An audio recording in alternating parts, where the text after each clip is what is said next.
አንዳንድ ሰዎች የሚያደርጉት ነገር ግን ሌሎች ለማድረግ ምናልባት ዓመታትን ልንለማመደው እንችላለን። ግን በዓለማችን ላይ ከሌሎች ሰዎች በእጅጉ የተለዩ ችሎታ ያላቸው ሰዎች አሉ። አንዱ በጣም ብዙ ቁጥር ያስታውሳል፣ ሌላው በአእምሮ ውስጥ ውስብስብ ስሌቶችን ያደርጋል፣ ሌላው ደግሞ በአካሉ የሚደረግ ነገር ግን የማይታመን ይመስላል። ዛሬ በዓለማችን ላይ የሚያስደንቁ 10 ልዩ ልዩ ችሎታ ያላቸው ሰዎችን እንመለከታለን።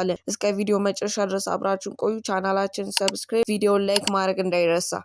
በ10ኛ ደረጃ የምናገኘው ዳንኤል ታሚት በቁጥር በቋንቋዎችና በማስታወስ ችሎታው በዓለም አቀፍ ደረጃ በሰፊው የሚታወቅ ድንቅ አእምሮ ያለው እንግሊዛዊ ነው። ለአብዛኛው ሰው ቁጥር ተራ ምልክት ወይም የሂሳብ መያዣው ሲሆን፣ ለሱ ግን ቁጥር የተለያዩ ቅርጾች፣ ቀለም፣ ስሜት፣ ውበት ያላቸው ህያዊ ነገር እንደሆነ ገልጿል። ይህ አእምሯዊ ክስተት ሳይንቲስት ይባላል። በዚህ ልዩ አእምሮ አቀራረብ ምክንያት የፓይ ቁጥር ከነጥብ በኋላ ያሉትን 22514 ዲጂቶች ያለምንም ስህተት በቃሉ በማስታወስ ለሰዓታት በመናገር የኦሮፕን ሪከርድ ሰብሯል። እንዲሁም አዳዲስ ቋንቋዎችን በሳምንታት ውስጥ የመልመድ አቅም ያለው ሲሆን፣ ይህ የዳንኤል ታሚት አቅም የሰው አእምሮ መረጃ ለማቀናጀት ለመረዳት ምን ያህል የተለያዩ አስደናቂ መንገዶችን መጠቀም እንደምንችል ያሳያል። በ9ኛ ደረጃ የምናገኘው የማይታመን የማስታወስ ችሎታ ኪም ፒክ በዓለም ታሪክ ውስጥ እጅግ አስደናቂና አሳማኝ ያልሆኑ የማስታወስ አቅም ከነበራቸው ሰዎች አንዱና ዋነኛው ነበረ።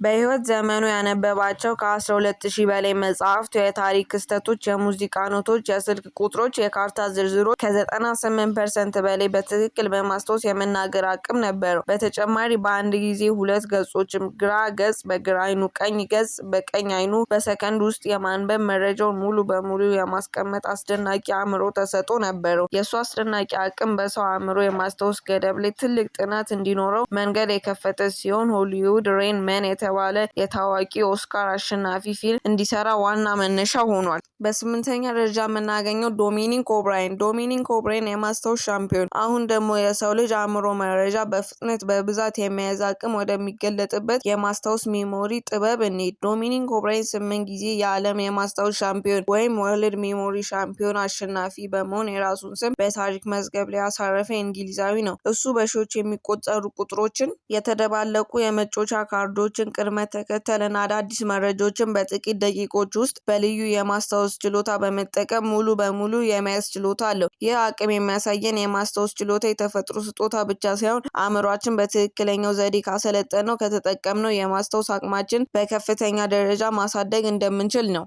በ7ኛ ደረጃ የምናገኘው ስቲቨን ሆኪንግ አእምሮ ከአካል በላይ። ስቲቨን ሆኪንግ በዘመናችን በዓለም አቀፍ ደረጃ እጅግ ታዋቂና ተጽዕኖ ፈጣሪ ከነበሩ የቲዎሪቲክ ፊዚክስ እና የኮስሞሎጂ ሊቃውንት አንዱ ነበረ። በወጣትነት እድሜው መላ ሰውነቱን ሽባ ያደረገው የመናገር አቅምን ያጣበት ከባድ የነርቭ በሽታ ኤልዲስ ቢያጋጥመውም ለአፍታም ቢሆን ለአካል ጉዳት እጅ ሳይሰጥ በአእምሮ የዩኒቨርስን ሚስጥር ለመመራመር ቀጠለ። በተለይ ስለ ጥቁር ጉድጓዶች፣ ብላክ ሆልስ፣ ስለ ሜካኒክስ እና ስለ ዩኒቨርስ አፈጣጠር ሳይንሳዊ ንድፈ ሀሳብ በዓለም ሳይንስ ዙሪያ ትልቅ አብዮት ፈጠረለት። የሆኪንግ የህይወት ታሪክ ለሰው ልጅ ታላቅ መልእክትና ተስፋ ይሰጣል። የሰው ልጅ የአእምሮ የዓላማ ጽናት፣ አካላዊ ድካም ወይም ማንኛውም እንቅፋት ከሚፈጥሩበት ገደብ በላይ በሩቅ የመሄድ አቅም እንዳለው ያሳየናል። በ6ኛ ደረጃ የምናገኘው ኒኮላስ ቴስላ የፈጠራ አእምሮ። ኒኮላስ ቴስላ በሰው ልጅ የታሪክ ጉዞ ውስጥ ከታዩ እጅግ ታላላቅ አርቆ አሳቢዎች፣ ፈጣሪዎች፣ መሐንዲሶች፣ ሳይንቲስቶች መካከል አንዱና ዋነኛው ነው። በኤሌክትሪክ ሞተር፣ በተለዋዋጭ ኤሌክትሪክ አውታር፣ በገመድ አልባ ቴክኖሎጂ እና በሬዲዮ ሞገዶች ዙሪያ የሰራቸው መሰረታዊ ስራዎች ለዘመናዊ ዓለም የቴክኖሎጂ እድገት መሰረት ጥለዋል። ከቴስላ አእምሮ እጅግ የሚያስደንቅ ነገር ቢኖር ያሰበውን ማንኛውም የፈጠራ ወይም መሽን በወረቀት ላይ ከመሳሉ ወይም በአካል በመስራቱ በፊት ሙሉ ንድፍ በአእምሮ በዝርዝር የመቅረጽ፣ የመሞከር፣ የማንቀሳቀስ አስደናቂ አቅም ነበረው። ምናልባት ዛሬ በዓለም ከምንጠቀምባቸው በርካታ የኤሌክትሪክ ኮምፒውተሮች ስርዓቶች የቴስላ ፈርቀዳጅ ስራዎች ባይኖሩ ኖሮ የሰው ልጅ ዘመናዊ የቴክኖሎጂ ምጥቀት እንዲህ በፍጥነት ሁኔታ ሊመጣ አይችልም ነበረ። በ5ኛ ደረጃ የምናገኘው ዶሜን ስዋልተር አስደናቂ የሰውነት ቁጥጥር። አሁን ደግሞ ከአእምሮ ስልትና ከትምህርት እውቅና ትንሽ ወጣ ብለን ወደ አካላዊ ብቃት የሰውነት ቁጥጥር ድንቅ ችሎታ እንሂድ። ዶሜን ስዋልተር የቀድሞ የእንግሊዝ የጂምናስቲክ ስፖርተኛ ሲሆን በአሁኑ ወቅት የጂምናስቲክ እና የፓራካይ ዘርፍ የሚያሳይ አስደናቂና አደገኛ የሚመስሉ የሰውነት ቁጥጥር በዓለም አቀፍ ደረጃ ከፍተኛ ዝናን አትርፏል። ከከፍተኛ ቦታዎች ላይ መዝለል፣ በአየር ላይ የሰውነት ሚዛን ሳይስቱ በተደጋጋሚ መዞር እና በከፍተኛ ፍጥነት እንቅፋቶችን አልፎ መሄድ የሚችልበት አቅሙ ተመልካቹን በእጅጉ ያስደምመዋል። ሆኖም ግን እንዲህ ያለው ፍጹም አካላዊ ቁጥጥር ቅልጥፍና በድንገት ወይም በአንድ ጀንበር የሚገኝ ሳይሆን ከባድ አደጋዎችን ተቋቁሞ የተደረገ የብዙ ዓመት ተከታታይ ልምምድና ከፍተኛ ትዕግስት ትክክለኛ ስልጠና ውጤት ነው። በአራተኛ ደረጃ የምናገኘው ማርሊን ቮስ ሳቨንት የአእምሮ ኃይል። ማርሊን ቮስ ሳቨንት በዓለም ታሪክ ውስጥ ከተመዘገቡ ከፍተኛ አይኪው ውጤቶች አንዱን በማስመዝገብ በጊኔስ ወርልድ ሪከርድ ላይ ስሟን በቋሚነት እንዲሰፍር ያደረገች አሜሪካዊት ሴት ናት። እሷ በተለይም ውስብስብ በሆኑ ቁጥሮች፣ የሎጂክና የፍልስፍና ጥያቄዎች ላይ የምታሳየው ፈጣን የመተንተን የመፍትሄ የመፈለግ ችሎቷ በዓለም ዙሪያ ያሉ በርካታ ሳይንቲስቶች ተመልካቾችን ሲያስደንቅ ቆይቷል።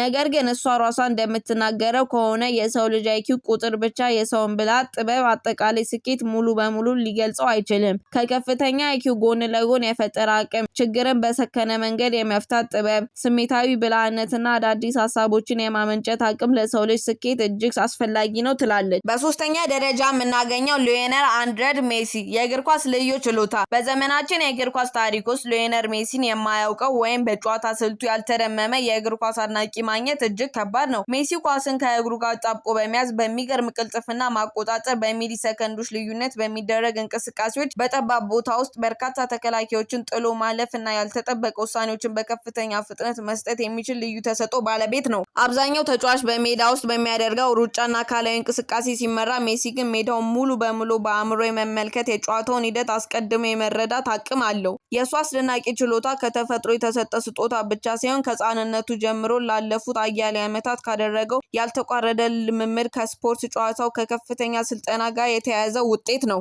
በሁለተኛ ደረጃ የምናገኘው አርተር ቤንጃሚን የአእምሮ ሂሳብ ባለሙያ።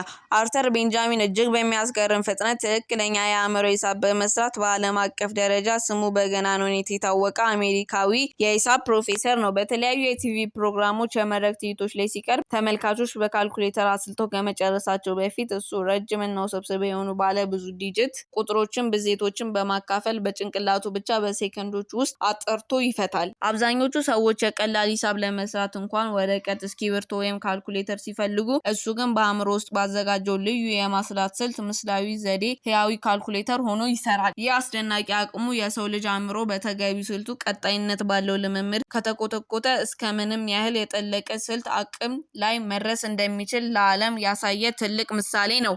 እዚህ ጋር ትንሽ ቆም ብለን ማሰብ ይኖርብናል። በዓለም ላይ ቁጥር አንድ ልዩ ተሰጥኦ ያለው ሰው ማን ነው ብለን ለመምረጥ አንድ ሰው ብቻ በከፍታ ላይ ማስቀመጥ በጭራሽ ትክክል ውሳኔ አይሆንም። ምክንያቱም የሰው ልጅ ልዩ ተፈጥሮ፣ አእምሮ፣ ችሎታ በብዙ መልኩ በልዩ ዘርፎች ባልተጠበቀ መንገድ ይገለጣል። አንድ ሰው መረጃዎችን በሰከንድ ውስጥ በማስታወስ ሊበልጥ ይችላል። ሌላው ውስብስብ የሂሳብ ቀመሮች ላይ ካልኩሌተር በመፍታት ሊደነቅ ይችላል። ሌላው በስፖርት አካላዊ ቅልጥፍና ሊደነቅ ይችላል። ሌላው ደግሞ በኪነ ጥበብ ፈጠራ አእምሮ ሊበልጥ ይችላል። በዚህ ምክንያት አንደኛ ነው ብለን ልንወስነው የምንችለው የለም። እስከ ቪዲዮ መጨረሻ ድረስ አብራችሁን ስለቆያችሁ እናመሰግናለን። ቪዲዮ ላይክ፣ ቻናላችን ሰብስክራይብ ማድረግ እንዳይዘነጋ።